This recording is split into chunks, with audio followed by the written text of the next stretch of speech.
Hello everyone, welcome back to another episode of kurta set links part 5. ఈ dress already నేను నా previous వీడియోలో చూపించాను. ఇందులో 3 కలర్ ఆప్షన్స్ కూడా ఉన్నాయి. ఇప్పుడు స్టైల్ చేశాను కాబట్టి ఇక్కడ యాడ్ చేస్తున్నాను. నెక్స్ట్ వచ్చేసి ఈ మెరూన్ కాటన్ సెట్. ఈ పర్టికులర్ క్లిప్ లో వేసుకున్న డ్రెస్ లో కూడా 3 కలర్ ఆప్షన్స్ ఉన్నాయి, అందుకే అది కూడా ఇక్కడైతే నేను ఇంక్లూడ్ చేసేస్తున్నాను.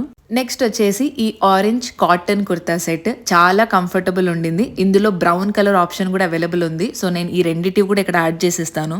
ఆ తర్వాత వైట్ లవర్స్ కోసం ఈ బ్యూటిఫుల్ కుర్తా సెట్. ఇది ఆల్మోస్ట్ ఒక 6-7 టైమ్స్ నేను వాష్ చేసి ఉంటాను ఇప్పటికే, బట్ స్టిల్ క్వాలిటీ ఏ మాత్రం పాడవలేదు. అండ్ ఇప్పుడు వేసుకున్న ఈ క్రీమ్ కలర్ కుర్తా సెట్ మీరు నా ఎయిర్ కార్డ్ వీడియోస్ లో ఆల్రెడీ చూసారు. అలాగే చాలా మంది నేను ఇళయరాజా గారి కాన్సర్ట్ లో వేసుకున్న కుర్తా సెట్ లింక్ ఇవ్వమని ఎన్నిసార్లు అడుగుతున్నారు. నేను ఆల్రెడీ షేర్ చేసుకున్నాను, బట్ స్టిల్ మళ్ళీ ఈ వీడియో కింద ఈ కుర్తా సెట్ లింక్ అయితే యాడ్ చేస్తున్నాను. అండ్ ఇప్పుడు నా విష్ లిస్ట్ లో ఉన్న కొన్ని కుర్తా సెట్స్ పిక్చర్స్ అయితే ఇక్కడ యాడ్ చేసేస్తున్నాను. ఇందులో నుంచి నేను 2 అయితే ఆర్డర్ ప్లేస్ చేశాను. ఏదై ఉంటుందో మీరు గెస్ట్ చేయండి. నా అప్కమింగ్ వ్లాగ్స్ లో అయితే మీరు చూస్తారు. ఈ సెట్స్ అన్ని కూడా నేను ఇక్కడ స్క్రీన్ మీద అయితే ట్యాగ్ చేస్తున్నాను. Before it goes out of stock ఖచ్చితంగా చెక్అవుట్ చేసేయండి.